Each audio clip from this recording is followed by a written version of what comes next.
Hey students, in our last video of 9th class chemistry, we have studied about the factors affecting solid, liquid and gas and the effect of change of pressure. Now it's time for our next topic on page number 9, evaporation. Before going to evaporation, we should discuss first these questions. Convert the following temperature to Celsius scale. 300 Kelvin and 573 Kelvin is given. What is the physical state of water at 250 degree Celsius, 100 degree Celsius? For any substance, why does the temperature remain constant during the change of state? जब किसी भी substance की temperature, जब हम temperature constant रखते हैं और state उसकी चेंज हो जाती है, कैसे हो जाती है ये हमने पढ़ा था जब हम आइस के बारे में भी बात कर रहे थे. जब आइस पिघलता है तब टेम्परेचर उसका चेंज रहता है, क्योंकि जो उसकी हीट होती है वो अपने बाहरी जो आसपास के किनारे होते हैं हीट वहाँ चली जाती है. हमने लास्ट में ये पढ़ा था, हम टेम्परेचर का यहाँ से पढ़ चुके थे. देखिए हमने यहाँ पे पढ़ा था द गैसियस स्टेट था, हमारे पास ये सारा था. पार्टिकल्स हमने पढ़े थे, उनके कितना डिफरेंस होता है, कितने पार्टिकल्स में क्या होता है. अब हमें टेम्परेचर चेंज करने का हमारे पास ये फॉर्मूला होता है. अगर केल्विन में दिया है तो उसको सेल्सियस में चेंज करना है तो उसमें से 273 माइनस कर देंगे, और अगर उसको सेल्सियस से केल्विन में करना है तो उसमें 273 ऐड कर देंगे. तो ये केल्विन में है, हम इसको चेंज करेंगे 273 इसमें से माइनस कर देंगे, इसमें से भी 273 माइनस कर देंगे. फिजिकल स्टेट क्या होती है वाटर की?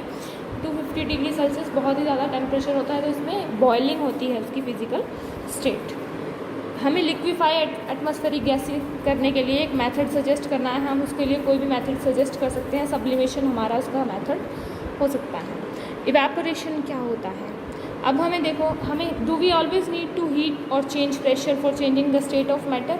क्या हमें हमेशा ही हीट करना पड़ेगा या प्रेशर चेंज करना पड़ेगा स्टेट ऑफ मैटर चेंज करने के लिए? इसके लिए हम कुछ एग्जांपल ले सकते हैं. जब वाटर को हम अनकवर्ड रख देते हैं तो ये क्या होता है, धीरे धीरे धूप में रखते हैं या वैसे भी रखते हैं तो धीरे धीरे थोड़े दिनों बाद वेपर बनना स्टार्ट हो जाता है, थोड़ी देर बाद वेपर बनता है और ये हल्का हल्का वेपर बनता रहता है. ऐसे ही जब हम बाहर गीले कपड़े सुखा देते हैं तो क्या होता है, वो अपने आप थोड़ी देर बाद सूखने लगते हैं. क्यों सूखने लगते हैं? क्योंकि जो वेट क्लोथ्स होते हैं उनमें से वाटर जो होता है वो ड्राई अप होना स्टार्ट हो जाता है, और जो वाटर है वो क्या होता है, इवेपोरेट होके चला जाता है. तो इवेपोरेट करने के लिए हमने उसमें कुछ भी नहीं किया, ना हमने उसका प्रेशर चेंज किया है, ना ही इवन हमने उसको हीट किया है. हमने जस्ट उसको टेम्परेचर के अकॉर्डिंग रख दिया है, एक सही जगह पे सुखा दिया है जहाँ पे नॉर्मल टेम्परेचर है. नॉर्मल टेम्परेचर में वो कपड़ों से पानी इवेपोरेट होना स्टार्ट हो जाता है. अब हमें पता है पार्टिकल्स ऑफ मैटर जो होते हैं हमेशा मूविंग होते हैं, कभी भी रेस्ट पे नहीं होते. एक गिवन टेम्परेचर पे गैस, लिक्विड, सॉलिड होते हैं, और पार्टिकल्स होते हैं different amount of kinetic energy. हम लिक्विड के केस में कह सकते हैं कि जो स्मॉल फ्रैक्शन ऑफ पार्टिकल्स होता है सरफेस में, हायर उनकी काइनेटिक एनर्जी होती है, और उस काइनेटिक एनर्जी को तोड़ने के लिए फोर्सेस ऑफ अट्रैक्शन चाहिए होते हैं, और जो ये फोर्सेस ऑफ अट्रैक्शन होते हैं ये कन्वर्ट हो जाते हैं वेपर में. इस फिनोमिनन को, जो चेंज ऑफ लिक्विड होता है, वेपर्स में चेंज होना टेम्परेचर का, बिलो इट्स बॉइलिंग पॉइंट पे ना जाके भी उसका जो वेपर्स होते हैं वो लिक्विड स्टेट में चेंज हो जाता है, वो क्या होता है, इवेपोरेशन होता है. अब फैक्टर्स कौन कौन से अफेक्ट करते हैं इवेपोरेशन को? देखिए, an increase of surface area. हम जब भी इवेपोरेशन चाहते हैं, अगर सरफेस एरिया इंक्रीज है तो रेट ऑफ इवेपोरेशन भी बढ़ेगा. अगर हम क्लोथ्स को थोड़ी जगह पे रख देंगे तो वो कम टाइम में ड्राई नहीं हो पाएंगे, बहुत ज़्यादा टाइम लेंगे. बट इवन हम उन्हीं सेम कपड़ों को बहुत अच्छे से फैला के रख देते हैं किसी जगह पे फैला के रख दिए, स्प्रेड कर दिए, तो क्या होगा, वो जल्दी से सूख जाएंगे. And increase of temperature. जब भी टेम्परेचर बढ़ता है, मोर नंबर ऑफ पार्टिकल्स जो होते हैं, काइनेटिक एनर्जी उनकी वेपर स्टेट में चली जाती है.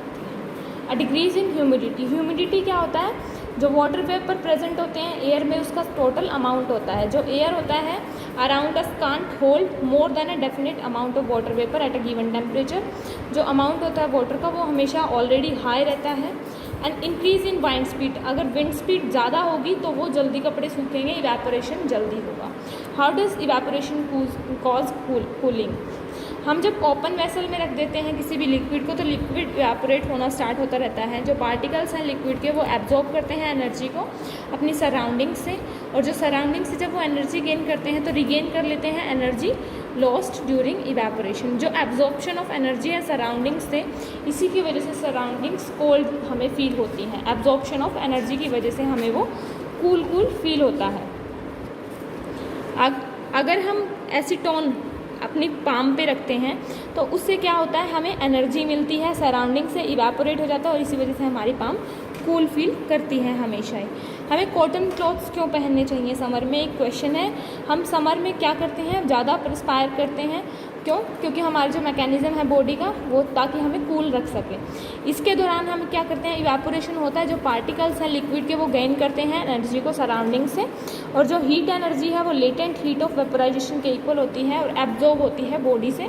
तो बॉडी क्या हो जाती है, कूल हो जाती है थोड़ी बहुत देर बाद। आगे, why do we see water droplets on the outer surface of glass containing ice cold water. जो आइस कोल्ड वाटर होता है, बहुत ठंडा वाटर होता है, अगर हम उसको गिलास में डाल देते हैं तो हमें थोड़ी देर बाद वो गिलास के बाहर बूंदें क्यों दिखाई देती हैं।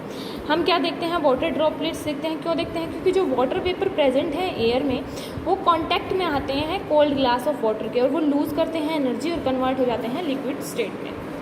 आगे ये क्वेश्चन है, डेजर्ट कूलर जो है better on a hot dry day पे ही ज़्यादा अच्छे से कूल क्यों करता है, क्योंकि जो वेपर्स हैं वो प्रेजेंट्स हैं एयर के अंदर, वो कांटेक्ट में जब आएंगे तो तभी वो लिक्विड स्टेट में कन्वर्ट होंगे और तभी वो ज़्यादा कूल करेंगे, कूलिंग अच्छी करेंगे।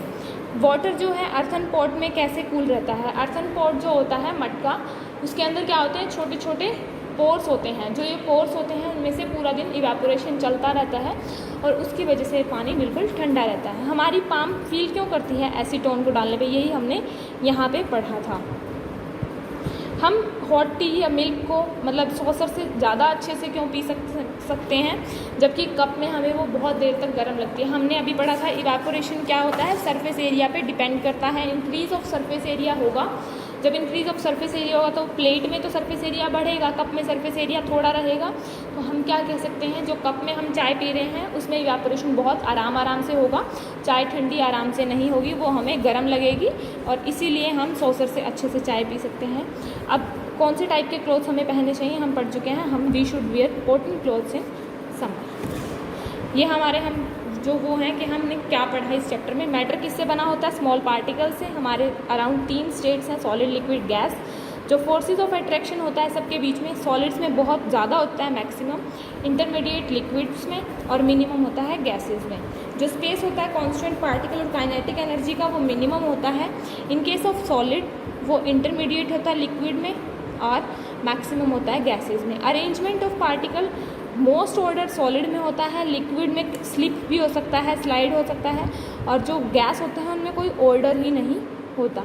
स्टेट ऑफ मैटर हमेशा इंटर कन्वर्टिबल होते हैं, ये हमने पढ़ा था। Liquid to gas, gas to solid, ये जा सकता है, चेंज हो सकता है, इसके भी प्रोसेस होते हैं, सब्लिमेशन वगैरह। तो ये सारे इंटर कन्वर्टिबल होते हैं। सब्लिमेशन क्या होता है, सॉलिड को गैस में चेंज करना। डिपोजिशन क्या होता है, गैस को डायरेक्ट सॉलिड में चेंज करना। बॉइलिंग क्या होता है, लिक्विड को वेपर स्टेट में चेंज करना। इवेपोरेशन क्या होता है, सरफेस फिनोमिनन है, पार्टिकल्स जो होते हैं एनर्जी गेन करते हैं और उससे क्या होता है, वेपर स्टेट में चेंज हो जाता है। रेट ऑफ इवेपोरेशन किस पे डिपेंड करता है, सरफेस एरिया पे, टेम्परेचर पे, ह्यूमिडिटी पे और विंड स्पीड पे। इवेपोरेशन की वजह से हमेशा कूलिंग होती है। लेटेंट हीट है जो वेपोराइजेशन की, वो क्या करती है, उसके लिए हीट एनर्जी रिक्वायर होती है 1 kg, जिससे कि क्या होगा, एटमॉस्फेरिक प्रेशर बॉइलिंग पॉइंट पे जाएगा। लेटेंट हीट ऑफ फ्यूज़न क्या होता है, 1 kilogram of solid into liquid, इसका मेल्टिंग पॉइंट भी कहलाता है ना।